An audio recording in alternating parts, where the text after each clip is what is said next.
गुमशुदा गांव की राज। आकाश और सुमित्रा दोनों दोस्त थे। उन्हें हमेशा अजीबोगरीब कहानियों का शौक था। एक बार उन्हें अपने गांव के एक पुराने और अज्ञात राज के बारे में सुना गया।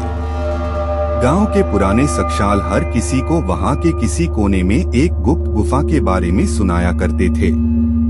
इस गुफा का कहीं ना कहीं गांव से कुछ लेना देना था, लेकिन उसकी अधिकतर कहानियां सिर्फ मिथ ही साबित होती थीं। आकाश और सुमित्रा को यह राज जानने की बहुत इच्छा हुई। वे गांव में रहने वाले एक पुराने व्यक्ति भोलाराम जी से मिले और उनसे उस गुफा के बारे में पूछा। भोलाराम जी ने कहा, हाँ, वह गुफा है, लेकिन कोई भी उसे देख नहीं पा चुका है। आकाश ने कहा, हम जानना चाहते हैं, क्या आप हमें ले जा सकते हैं? भोलाराम जी थोड़ी देर सोचे और फिर इन्हें गुफा की तरफ ले चले।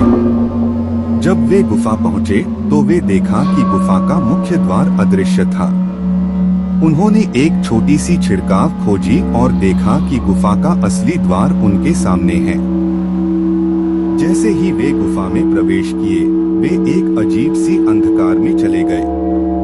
धीरे धीरे वे आगे बढ़ते गए और एक अजीब माहौल में पहुंचे।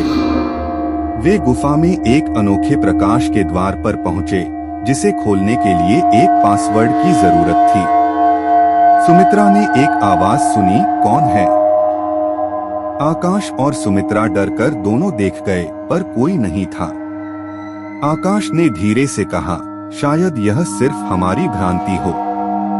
जब वे द्वार को खोलने के प्रयास में जुटे तो एक और आवाज आई, अभी नहीं, आपको पहले मेरा पासवर्ड बताना होगा। आकाश और सुमित्रा अब और अधिक डर गए।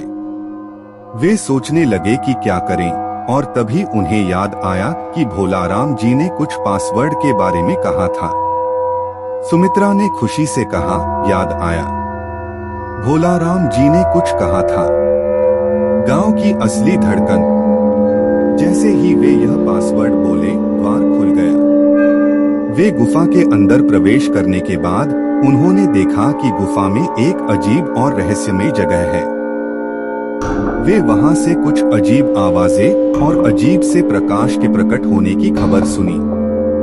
आखिरकार जब वे एक बड़ी कमरे में पहुंचे तो उन्हें वहां से बाहर निकलने का मार्ग दिखाई दिया। वे बाहर आए और भोलाराम जी को धन्यवाद दिया।